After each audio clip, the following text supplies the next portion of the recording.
What if the quarter in your pocket right now was quietly carrying one of the most dramatic stories in modern American history? A single coin, 1966, a year when America was changing faster than anyone could keep up with. And this ordinary-looking Washington quarter? It wasn't just surviving the chaos, it was born from it. Imagine holding it in your hand. The cool metal, the familiar profile of George Washington staring back at you, just like he has since 1932. But something feels different. Because this coin lived through a secret crisis most people have forgotten. A coin that witnessed the end of an era and the birth of something entirely new. Stay with me, because by the end of this, you might never look at your spare change the same way again. The year is 1966. America is deep in the middle of the space race, the civil rights movement, and a raging war in Vietnam.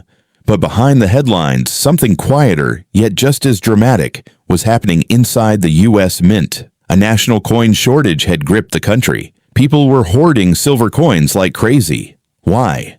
Because silver prices were skyrocketing, and melting down coins for their metal value suddenly made more sense than spending them. Banks were running out of quarters, dimes, and half dollars. Vending machines were jammed. The entire economy was feeling the strain. The Mint had to act fast.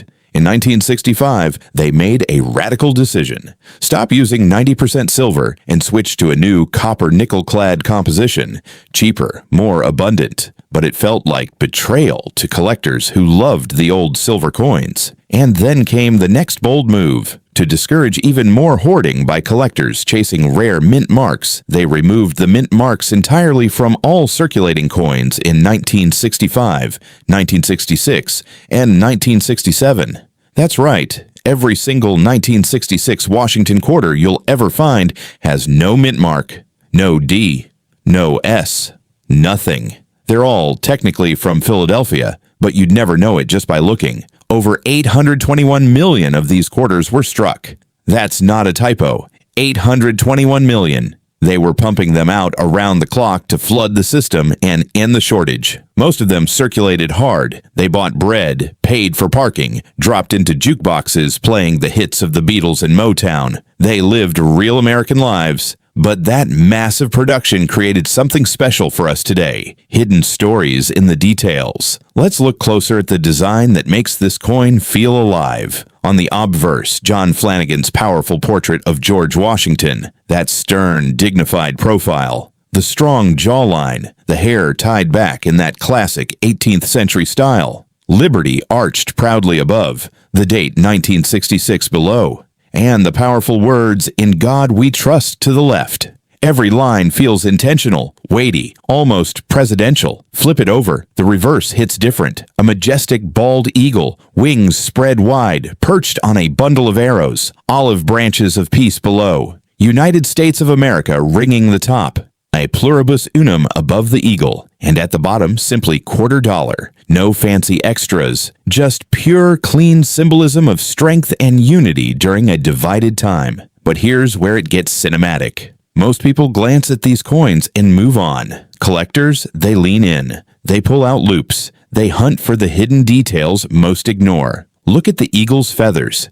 In high-grade examples, you can see incredible sharpness. The way the light catches the clad layers creates this subtle, almost glowing edge that regular worn coins lose forever. Search for tiny imperfections in the lettering. Or that famous double die reverse variety, where parts of United States of America or the eagle show slight doubling from the die striking process twice. Those errors turn an ordinary coin into a treasure. Now imagine the minting floor in 1966. Massive presses hammering out millions of coins. The pressure, the heat, the rush. In that chaos, mistakes happened. Quarters struck on dime planchets, off-center strikes, wrong metal errors. These are the rare errors that make collectors' hearts race. A strong double die 1966 can bring serious money. High-grade regular examples in perfect condition. Even more surprising. Let's talk real collector value. No fake hype. Just the truth. Most 1966 quarters you find in change, still worth 25 cents. They're common, But condition changes everything. A nice uncirculated one might fetch a few dollars. Move into gem MS65 or MS66 territory, and you're looking at $15 to $50 or more. Push into the truly elite MS67 and above. That's where things get exciting. We're talking hundreds. And the absolute pinnacle, a stunning MS68 Plus example once hammered for over $21,000 at auction. Yes, $21,000 for a 1966 quarter. Then there are the special mint set coins from 1966. Only about 2.2 million made. These were struck with extra care for collectors. Sharper details, frosted devices against mirror-like fields, a satin-like finish that regular circulation strikes don't have. Spot one of these in top condition and values climb fast. This is where collector psychology kicks in. It's not just about money, it's about connection. Holding a 1966 quarter is like holding a time capsule. You can almost hear the news playing in the background. Walter Cronkite reporting on the war, Martin Luther King's powerful speeches, families gathering around new color TVs, kids riding bikes with no helmets. That quarter might have been in someone's pocket the day they landed on the moon a few years later, or the day they watched the first Super Bowl. There's something deeply human about coin collecting. We chase these small pieces of metal because they survived. They outlived their owners. They carry stories we can only imagine. The thrill of the hunt, the satisfaction of finding something special in the ordinary, the emotional rush when you realize you might be holding a piece of history that most people overlook. Rehook moment. Pause for a second and check your own pockets or coin jar right now. Seriously, grab any quarters. Look at the dates. Feel their weight. Could one of them be a 1966? Could it be one of the rare high-grade survivors, or maybe even one with a subtle error that's been waiting years for someone like you to notice it?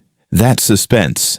That's what keeps collectors up at night. Grading matters more than you think. Professional services like PCGS and NGC evaluate every tiny detail. Surface marks, strike quality, eye appeal. A coin in pristine condition tells a story of careful preservation. Maybe it was set aside right after minting. Maybe it was lucky. Either way, those perfect survivors become legends in the hobby. The 1966 quarter represents a turning point. The last echoes of the silver era fading away. The clad era beginning. A coin born in crisis that helped stabilize a nation's currency. It's humble, it's common, but in the right light, with the right story, it feels legendary. Think about all the hands this coin has passed through. Factory workers, teachers, soldiers coming home, young couples starting families. Every transaction a small thread in the American story. That's the emotional weight these coins carry. Coin collecting isn't just a hobby. It's time travel. It's archaeology you can do from your kitchen table. It's finding beauty and value in something society considers ordinary. So the next time you get change back at the store, slow down. Look closer. That 1966 quarter might just be waiting to tell its story. What hidden history is sitting in your pocket right now? Have you ever found an old coin that surprised you? Drop your stories in the comments below. Tell me the coolest coin you've ever discovered. Which year's quarter fascinates you the most? If you love these deep dives into American coin history, the drama behind everyday currency, and the thrill of the hunt, hit that subscribe button and turn on notifications. We're uncovering more forgotten stories every week, because every great collection starts with one curious moment, one coin, one question. What if this ordinary quarter was actually extraordinary? Thanks for watching. Keep hunting. And remember, the best treasures are often hiding in plain sight.